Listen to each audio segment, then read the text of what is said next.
Recrudece la violencia en Medio Oriente. Por un lado, bombardeos israelitas sobre Gaza y la respuesta de Hamás enviando y lanzando misiles hacia Israel, principalmente hacia Tel Aviv, donde se vive una situación estremecedora. Vamos a comunicarnos con un periodista, Gabriel Ventasgal, quien es argentino, que está radicado allí en Israel, para conocer de primera mano lo que están padeciendo y sufriendo en este momento. ¿Cómo estás, Gabriel? Buen día. Un placer. Gabriel, la situación es compleja, lleva muchísimos años esta violencia entre el Estado de Israel y Palestina, en este caso la Franja de Gaza. ¿Qué ha ocurrido en los últimos días? Bueno, el contexto general es que no estamos hablando de una guerra entre Palestina e Israel, estamos hablando de una guerra entre Hamás, que gobierna la Franja de Gaza, mientras que la autoridad palestina gobierna Cisjordania. Son dos terrenos separados.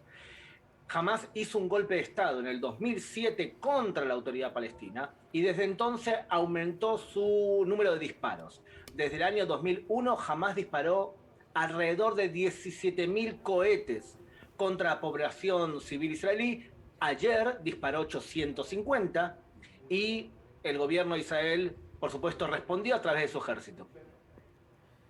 Bien, Gabriel. La respuesta de Israel es con bombardeos y ante la reacción de los misiles de Hamás. Vos mencionás entonces estos misiles. Primera pregunta, ¿están explotando, están llegando a sus objetivos en la ciudad de Tel Aviv o logran los escudos antimisiles derribarlos antes? Mira, para ser exactos, no son misiles, son cohetes. ¿Qué significa? ¿Cuál es la diferencia? Un misil tiene motor, lo podés direccionar. Un cohete va hacia donde le apuntás. Lo que estás viendo en imágenes de tu canal es el sistema de cúpula de hierro, que lo que hace es, en un 90 al 92%, derriba a los cohetes de Hamás en el aire. Han derribado un montonazo y por eso hay menos víctimas del lado israelí de las que podrían ocurrir si no estuviese eso ahí. Pero también protege a los palestinos, porque imagínate que disparase los 850 cohetes y muere por cada cohete un israelí. La respuesta del ejército sería mucho más contundente. Gabriel, ¿cómo estás? Ana Ceballos te saluda. Bueno, me imagino la situación de tensión, porque tienen que ir a los refugios antibombas. Es bastante complejo realmente estar transitando esas horas, nos ponemos ahí en tu lugar. Pero para entender un poco el conflicto, hubo una amenaza por parte de Hamás de atacar a la población. Por eso Benjamín Netanyahu salió con toda esta fuerza de choque, por supuesto también con estos cohetes que vos hacías mención, que habían sido dirigidos, pero además hubo protestas en la explanada de las mezquitas, ¿no? Porque había cierto malestar contra las políticas de gobierno que se venían implementando, teniendo en cuenta también a algún sector palestino. ¿Esto es así? Mira, para hacerte a nivel una explicación general, cuando hablemos de Medio Oriente, tenés que ser especialista en religión.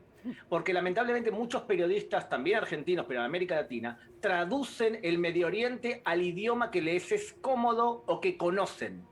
Acá hay una guerra que es esencialmente por parte del Hamás religiosa. Consideran que no tiene derecho a existir ninguna identidad cristiana o judía dentro de la Tierra Santa Islámica.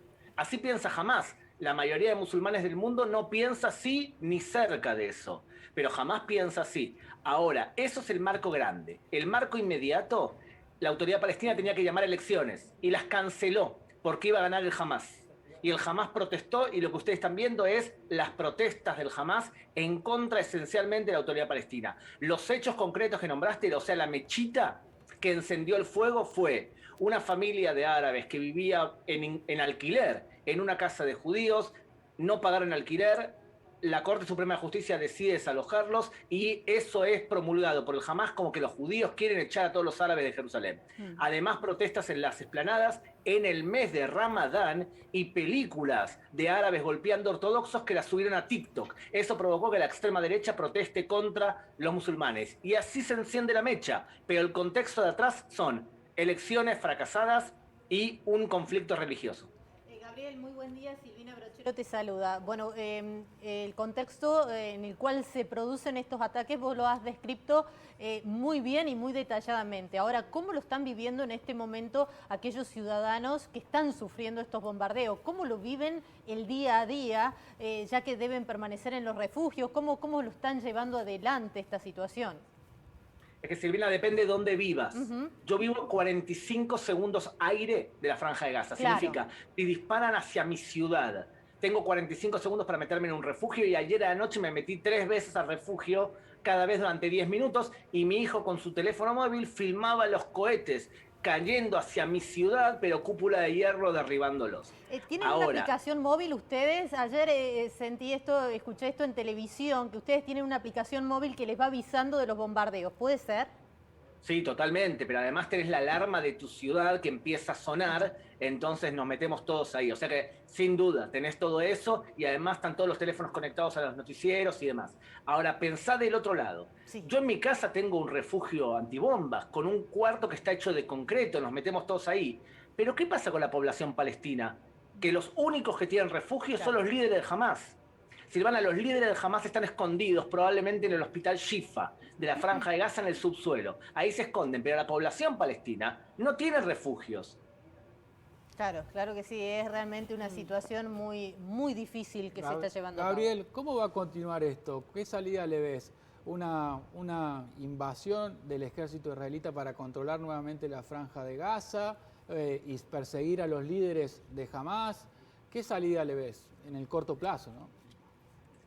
Mira, es temprano todavía, pero les voy a dar la siguiente receta. Si sigue disparando Hamas más de 100 cohetes por día, es mala noticia. Significa que va a continuar esto. Segundo, si siguen disparando hacia Tel Aviv o Jerusalén, las ciudades grandes, están mandando un mensaje que quieren que el conflicto continúe. Y si Israel dispara contra líderes del Hamas, eso provoca una necesidad del Hamas para reaccionar también. El Hamas lo único que le importa es que les maten a sus líderes. Es lo que realmente le importa. Entonces, la pregunta tuya es, ¿Israel puede entrar por tierras? Depende.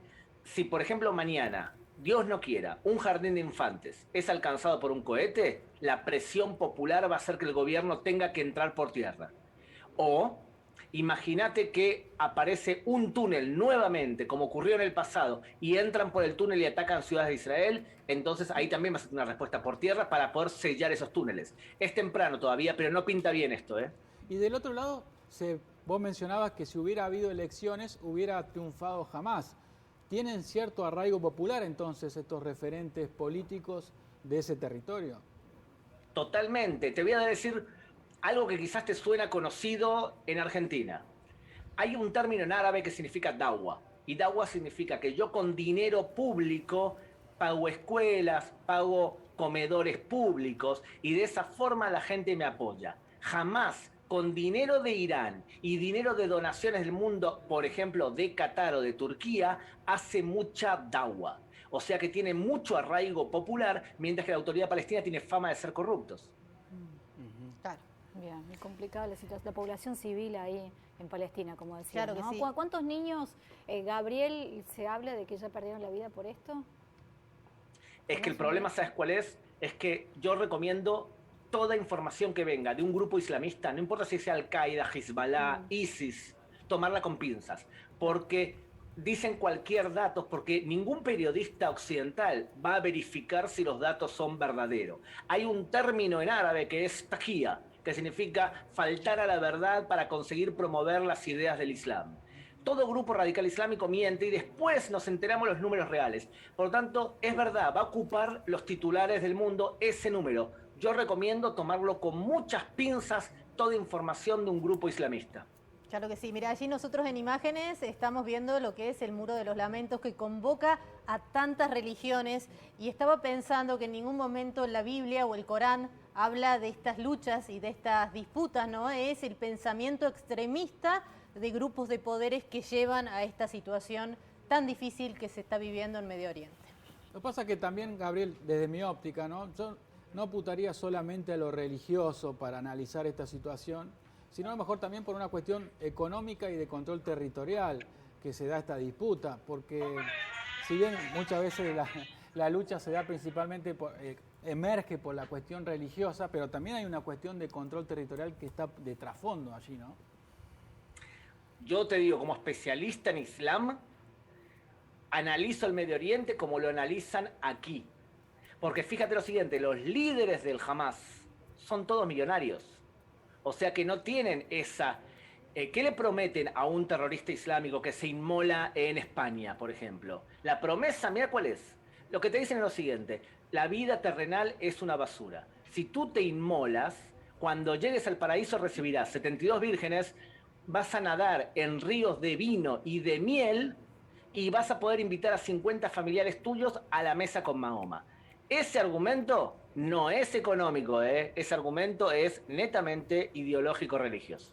Gabriel, te agradecemos esta comunicación con Crónica Matinal de Canal 10 de la Universidad Nacional de Córdoba. Abrazo grande y por supuesto toda nuestra solidaridad y acompañamiento en este momento tan difícil. Un abrazo, gracias.